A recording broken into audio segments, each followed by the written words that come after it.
You had Yeah. something you wanted to talk about with Fender, and I'll let you take this topic because I think you sort of had an idea of where this is going to go, and Yeah, so I'll follow. Fender, a lot of people have been watching this, and it's more of a non-issue, which is why I wanted to talk about it than it being an actual issue. So Fender got there's a lawsuit where Fender got sued in Europe, and it's really over map. This has happened in the past, by the way. So it's not like this popped up, but I kind of take for granted that people watch the news of this stuff, and it's not something that most people really pay attention to until they get into, like we are, into the Yeah, more back end business and news side of things. And really it comes down to this. So in several countries are not like the United States. So we have MAP, but we have MAP everywhere. And MAP, for those who don't know what that is, minimum advertised price. If you go to buy a Nintendo Switch, you go to Target, you go to Best Buy, you go to Walmart, you go to your GameStop, it doesn't matter. It's always the same. So nobody can win out on pricing. And that's a good thing and a bad thing, because if you think about it, I don't know if you guys remember the days. I'm a little older. You are old enough to remember this, but some people aren't. Where on the day something came out, if you were one of the early adopters, like within that first 6 days, for some reason it was always, well, it was 7 days, but the first day was shortened because it was whatever time it hit the Right. shelf. Right? You could, if you bought it early enough, like I always got to Best Buy and buy movies that week. If I knew I was going to buy a movie, a hard copy of a movie, I would go out that week because I knew that if I bought it that week, I could get a few dollars off. That went for games, video games. That went for a lot of things that were normal, that were MAP. And so and they all kind of took turns. So like it would be Best Buy one week and Target the next week and Walmart the next week and so on and so forth. I don't know if and then they said, oh, well, you got to have MAP. We can't let you do that. So now like you'll go to Best Buy and you'll get that little thing that they can put in there. They still get away with it by doing collector's editions and stuff like that. Right. They're only available exclusive locations. Like that's a whole thing. And basically what this lawsuit, if I understand it, is in Europe, MAP is not legal. You can't price fix. And in certain places in Europe. And so they're being sued in the European Union for German disclosure. Which I was surprised that Thomann is actually part of the lawsuit. Probably because Thomann doesn't surprise me. Probably because they're using MAP to make sales, because Fender tells them this is the price. And so that's what they advertise. Now we all know we have talked about this 100 times before, so I don't want to belabor it, but you can call your Sweetwater rep, you can talk to your Guitar Center rep, you can call our favorite Guitar Center rep who's been on this show before, Robert Jackson. There are people you can call and talk to and say, hey, can you help me out? Can you give me a discount? Sure. That's not going to be a ridiculous discount, but there's still discounts to be had. Well, it makes me wonder, because their European distribution is different than the United States. And it makes me wonder if they don't have the ability in Europe to call up and negotiate a price with someone. That's typical. That's typically where this would become sticky, because technically they're not price fixing in the States. Now, there are companies that do this. So like Strymon is a classic example. Strymon's price is Strymon's price. There's no negotiation. There's no wiggle room. You're not going to get somebody to give you a deal unless you find some mom and pop who's willing to sacrifice their dealership potentially by selling it to you at a lower price. I actually have a situation with this that happened to me over our interlude, and that was I bought a Mesa Boogie Grid Slammer, and it was a Scab. Okay, in other words, the company that was selling it, the business that was selling it, I'll leave their name out of it, but basically they said it was used. This pedal was not used. Okay, this pedal was probably a demo, and they were closing them out, and I found out that they're actually losing their dealership potentially. Which means that they were probably, some employee thought they were closing them out. And so this gets posted. I made a lowball offer. We went back and forth 5 times. I got it for a steal. And then the next day they canceled my order and they refunded my money. And I went, well, what the hell? And they're like, well, we'll be happy to give you a discount on something else. And it's like, well, that's because, number one, they didn't want to get caught with Mesa. Number two was they did not, they're selling a Scab pedal, right? Like, and they probably actually had somebody in store who was looking at it and they go, we'll give it to you for X, which is probably $10 more than what I paid. And so they just quietly canceled my order and didn't sell it to me, which kind of sucks if you ask me, but that's fine. That's how I turned around and got the BB preamp instead. So it's just a really weird situation to be in when you're dealing with map prices, because map doesn't necessarily mean that they have to commit to those prices. Now, when you're talking about DVDs and that kind of thing, they do it with TVs. It's another, Sony has like price control. And what they do is they basically create SKUs specifically for certain stores. They have certain features or a certain size, and each one has their own specific niche that they get, and that's how they get around it. But there is no negotiation in those price points. So it's interesting that this lawsuit's happening over there. It makes me wonder, and I'm sure we have European listeners. We know for a fact we do. I would love for somebody to join the Facebook group and chime in and explain to us what the pricing distribution looks like over there. Although it's also worth noting, we take a lot of things for granted here in the States price wise that like are not the case in Europe. So I was having a conversation about Marshall with somebody the other day, and I said, you do realize that Marshall's like really cheap in Britain because there's no tariffs. It's actually cheaper than Fender is over there by a lot. It's cheaper than Mesa Boogie by a lot. Mesa Boogie on average is $600 more in Europe than it is here. And so, and Fender is like $400 or $300 more in Europe than it is here. Whereas, and that's because Mesa uses an independent distributor. Whereas Fender has at least some representation over there that's not cutting themselves in. I don't know if they have like Fender Europe. I suspect they do. Yeah, Thomas Blue got an award from them. He's a Strat King of Europe. And that was Fender Europe. So they have some sort of European office that probably handles distribution and shipping and logistics and all that for US goods. Which means that they're just paying, those people and probably tariffs and that kind of stuff and the shipping costs. Which equates to about $200, $300 more per item. That would be Fender Mexico, Fender, in other words, Fender Squire, they would pay the same as us because all that stuff's kind of happened with us the same it does for them. Yeah, for the most part it is. They do, from my understanding, they do actually adjust the prices to be more in line with keeping the line cohesive, but it's it's not significant. It's not like, oh, well, this Squire is going to be $100 more. It might be $30 more, 20 pounds more or something. It's just interesting to think about when you see people on the internet, especially if you participate in the forums and you see people like saying, man, I got this new Marshall, and somebody says it's a cheap piece of shit. And everybody goes, it's a Marshall. They're not cheap, because most of the people on their forum are in the US, but they don't realize the guy says cheap piece of shit's probably in England. And he really believes it's cheap, Right. Well, so Phil McKnight was talking about this, and one of the things that he said was that advertising, like a lot of people say, well, like, why can't I get, like, how a Guitar Center will say, this coupon applies to everything except for these 10,000 brands. Those are all MAP brands. Yeah, so well, Guitar that's not Center MAP. That's a pricing commitment. That's a pricing agreement. That's separate. MAP is just, this is what we want you to sell it at. Pricing agreement is a separate thing.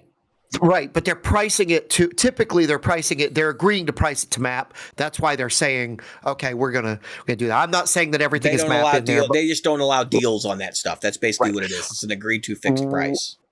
Right, except they do. And that's the thing. Most of those coupons that say you can't use them on those, guess what? You can. Now, not every one of them. It depends. That's what I was going to say. Not every one of them, and they do have to respect some of those. Because here's what I found out. So with MAP, and this was the thing that Phil McKnight mentioned because he had a store, that I found interesting was, so a customer went to some store. I don't care if it was Guitar Center or what. I don't know. He didn't say.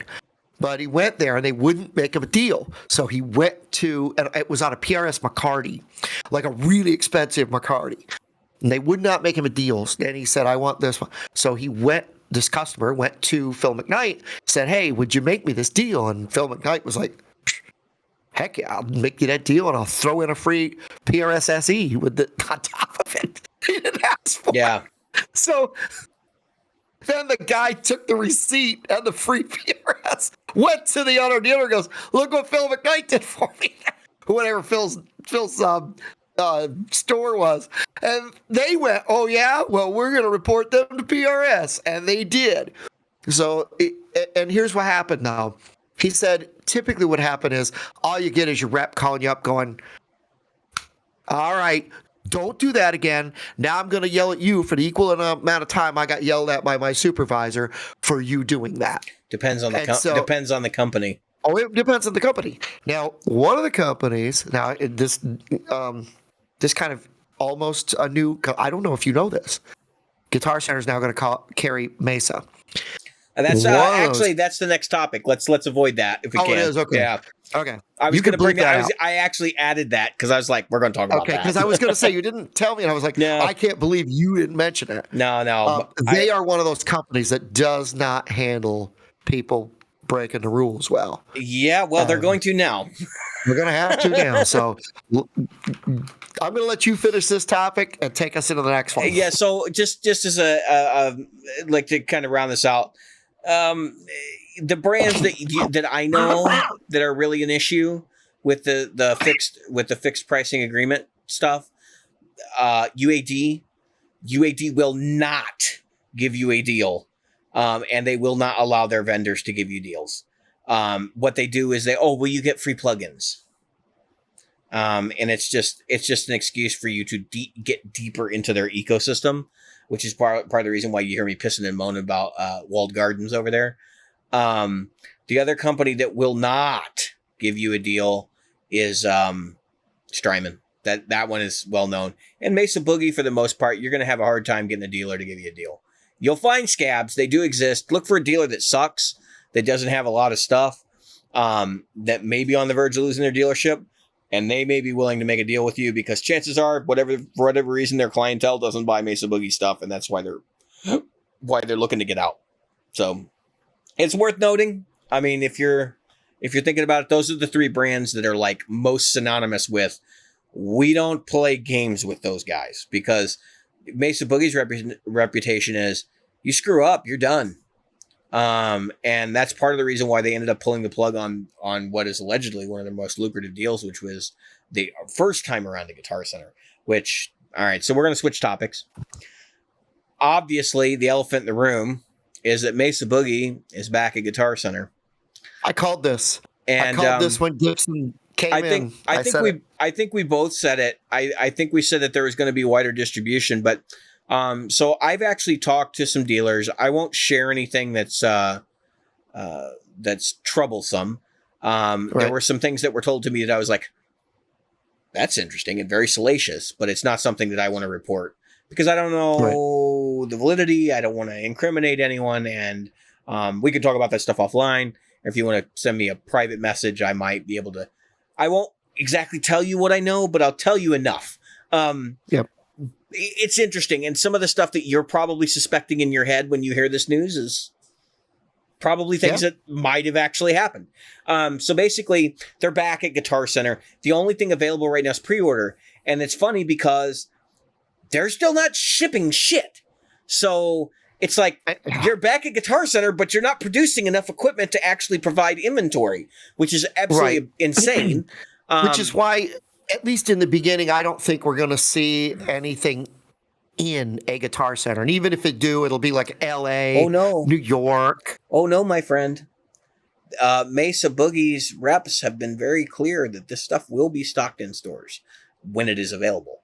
They will be going back to a traditional Mesa Boogie store style of arrangement with Guitar Center being able. Now they're going to push it in certain locations, but we'll see where it ends up. But basically, if your location has a platinum room, you can probably expect to see Mesa Boogie stuff show up.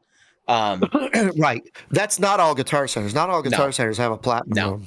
No. But so here's the way this is being framed. Mesa says we have real problems getting dealers in states like Idaho, Montana, New Mexico, places like that where there's just not a lot of population. And so like a brand like Guitar Center, and I call them a brand because that's basically what they are really, is a good representation of their product in the fact that they can get it in front of people. Now, from the Mesa dealers that I know locally, and there's at least 3 that I've talked to in the last couple weeks, what the rumblings under the ground is, this doesn't mean anything to the mom and pops, because they're sitting there going, first off, Guitar Center's never going to stock anything that's custom. It's going to be black on black, just like it was years ago. It's going to be, 1x12s, combos, and then 4x12s. And, that's right. And very little 2x12s. Because it's, you're the bedroom player that thinks you need a 4x12. It's going to be a lot of rectifier-ish stuff. Yep. Probably not as much Mark. Probably not as much even the Fillmore and Cali Tweed will probably not be big items. That's exactly what I was going to say. You won't see the really nice stuff in Guitar Center. It's going to be mostly the heavy metal. But here's what I was told by one of the dealers. This wasn't good time. I'll be blunt. I do not want to throw stones at anyone. But it wasn't them. Someone said, we used to fix all of the stuff that comes out of Guitar Center anyway, because people would buy jacked up Lone Stars. And the biggest problem that Guitar Center had was, even though they were dealing Mesa Boogie, if you didn't know anything about the product, you couldn't get somebody that knew about the product. They had no idea how to dial that shit in. In fact, one of the dealers said that, it took them a while to figure out how to dial certain things in on those amps, because they're not necessarily known for being intuitive. Now, right now, they're in the golden age, right? So like everything that they've got right now is pretty intuitive. It's a little bit different scenario, so I kind of take that one with a pinch of salt. But I don't think the mom and pops are concerned about this. But it's funny because it's true. for the Mesa Boogie like aficionados, the people that are in these fan forums just going nuts over this. They're kind of like, they're looking at this and going, this is just Gibson basically throwing the company under the bus. And it's like, well, now you're just going to sell to everyone because you're going to be in the same stores we are. And but realistically, even though their model worked currently, that's not a sustainable model for growth, because you need like widespread distribution through internet channels in order to grow your company today. It's pretty clear we're going to be going into a post-COVID economy. And I think the idea of the pig and the poke, that just got sank. I mean, people are willing to buy stuff without seeing it now. So, right. I want to say this. So, yeah, more people are. I'm still a little leery of used stuff over the thing, but whatever. But here's my take on it. Look, I've got 2 pre-orders that are not cheap and both coming from the internet. Neither one built yet, much less, we talked about that. I have this to say about the Guitar Center thing. Well, number one, I don't think Guitar Center is really going to be an entity in this. Even me, who worked there part-time, who, usually I try to be the devil's advocate for it. You've been pretty pro Guitar Center. I mean, that's... Yeah, well, I try to be the devil's advocate because it's easy to throw on big companies. Anybody can pile in on that one. Yeah, and it's easy to do. I'm thinking about doing a special of just, here's what's good and here's what's really bad, because from the inside. But I want to say this. most importantly, that is that I think personally, that Guitar Center, even as somebody who's been that person that's been defensive or defended, I don't think of Guitar Center when I think of amplifiers. I just don't. It's No. not where I would go to get, or even the ones they carry, Vox, Marshall. We could go on Fender. I live. Friedman. How many times have you seen a Friedman, a good Friedman? Not. I'm not saying that they're bad amps. Not the lunchbox size or the slightly big. The lunchbox for me, obviously size. I'm talking about the really well loved Friedmans. Yeah, the BE 100, the butter slacks, right. That stuff. You might see a little one there. You might see a BE in there once in a while. Maybe one Guitar Center out of maybe 10 in your driving area. Well, I can explain some of this, but yeah, go ahead. I mean, I'm just saying that's not something I think of when I go into Guitar Center. Then I'm going to see a really nice Marshall or a really nice. They get excited as heck when they get one good Marshall. Right now, ours has, a few days ago, ours had a BE, a really nice BE, sitting on top of a really nice brand new Marshall cab. I was like, wow. And you know what was funny is the Friedman and the Marshall cab, the Tolex. Or what do they put over the speaker, the grill over the speaker, matched perfectly. I was like, wow, did Friedman go over there and go, yeah, let me see if I can make that. Yep. Oh yeah, they've got these little things. It was really beautiful. But I'm just saying, do you really ever think of Guitar Center when you think of an amplifier? Or maybe a used one that you see at a Guitar Center? Maybe. So that's why I was gonna talk about. So my location here is one of the two flagship locations in the Chicago area. We have Chicago downtown, and we have Arlington Heights, which really serves the burbs, but also serves the greater Chicago area. And so I go in the Chicago store. I used to go in there probably once a month. And I watched over 6 years where it declined from having quality stuff to when Marshall had they had full representation. You find the whole line there. And now there's 2 amps and there's they usually have a pretty good Fender complement, but they got Katanas, Fenders, they got the low end orange stuff. They got, two Vox AC-15 or AC-30s from China. And then the 2 Marshalls. And then in the Platinum room, it's mostly used stuff. And there might be 2 really good new amps in there. And the Friedman thing is interesting because so despite what you might think about this whole situation, a lot of these little companies really don't want to do that much business with Mesa or with Guitar Center. And here's the reason why. So they got the same problems Mesa Boogie does, which is low capital, and they can't afford to have something sitting in a shop before they get paid. And so the way that Guitar Center typically works is it's going to, we'll put it in our store, and then your terms are net 60 or net 90.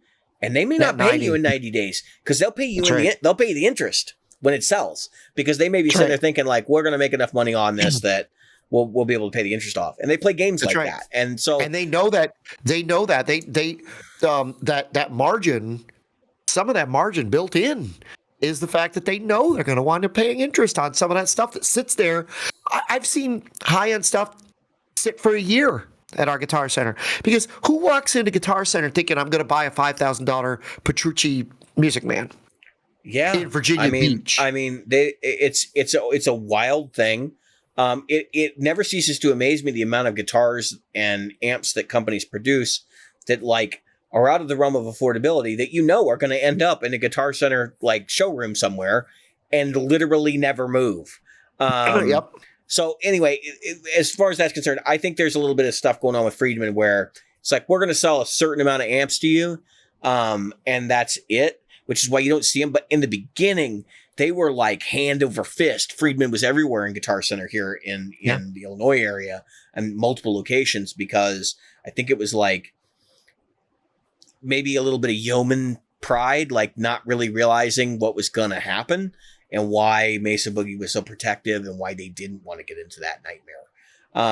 Or again, anyway. So it is what it is. The landscape is changing. We don't know what this means long term for Mesa Boogie.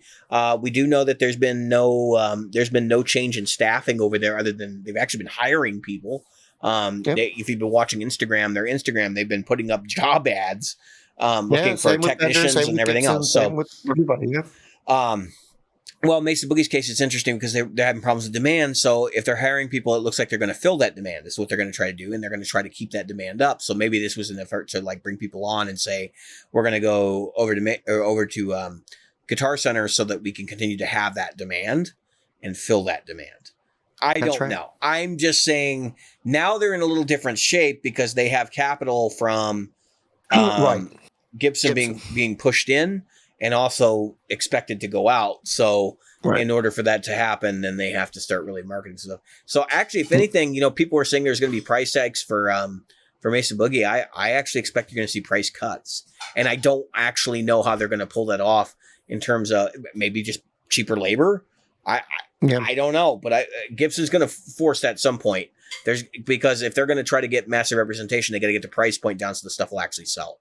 In order for them to be profitable. And I think they're under new leadership. I think there's a lot of scrutiny there. And I think they sort of know that that's something that needs to happen for them to have a successful amplifier line out of Mesa Boogie inside Guitar Center. Maybe they're not interested in having a successful line inside Guitar Center. Maybe not. Maybe they don't care. Like I said, maybe it's collateral marketing, just like what Friedman does, where we'll have a couple around so people can go check them out and then buy them online from us. Because that's really what the model is. I got to be honest with you. I mean, I look at my Mesa will probably either come from my local reps, Alpha, or our local store, I should say, Alpha, or from Sweetwater. Yeah. Because if I get one, I'm going to pay a premium price for a guitar amp, and it's going to be what you want. It's kind of like I may as well get a nice Tolex that's a color that I like, Yeah. Or it's a blue or whatever. So I'm excited. Again, I think people who are in the back end of things like us and our listeners. It's just a business decision. It's just a business decision. I don't think this is going to affect things at all. It's just a business decision. Now, whether the quality of the product changes over long term, that's a good question, and no one knows the answer to that yet. Well, we know that eventually Randall will not be a part of it, and things will change. I mean, that's eventually people die. I wrote college when I was in college. I wrote a thesis on the changes of Walmart that would happen once Sam Walton died. That to give you an idea of when I was going to business college. Yeah. And let's just say I called it. I called it. I knew that it would turn into Kmart, and it did. Yeah, but it's worse than Kmart now. Yeah, Walmart makes Kmart. Like, I wish Kmart was back, because at least they had blue light specials. Walmart does not have blue light specials. Anybody old enough to remember blue light specials will know why I still like blue light specials, or would like to have them. Yeah, anyway. Can we get Guitar Center to offer red light specials? Oh, wouldn't that be awesome? I mean, seriously, like, it's so creepy. This was another. Oh, and by the way, just to go back to that Phil McKnight thing, he said that the reason that they would slap people said that's not advertising. That's just some guy bragging about he got a deal. You didn't advertise that. You can construe the receipt being put in public as advertising. That was the thing. It doesn't matter. You sign an agreement that says you're going to sell at that price, and if you don't sell at that price, and they find out, it's an advertised price. You can do under the advertised price. You're just not supposed to. It's not supposed to become advertised. Depends on your agreement. Very much so. That's right. It does depend. That's why some companies, they have to stick to it. Rickenbacker is one of them. Rickenbacker is really. You're not even allowed to post your prices. You can't even. That's right. You can't even print the price. I don't even think they can sell them online. Can they? They for a while were not allowing people to sell online. Right. I know that. They only recently allowed selling online. That's why Sweetwater can sell them now. Sweetwater carries Rickenbackers. But believe me, they don't have any. Neither does anybody else. That's Rickenbacker's worse than Mesa when it comes to getting gear. You can get them at Chicago Music Exchange from time to time. They usually have a couple in stock when they come in, and they don't sell super fast. So, but anyway,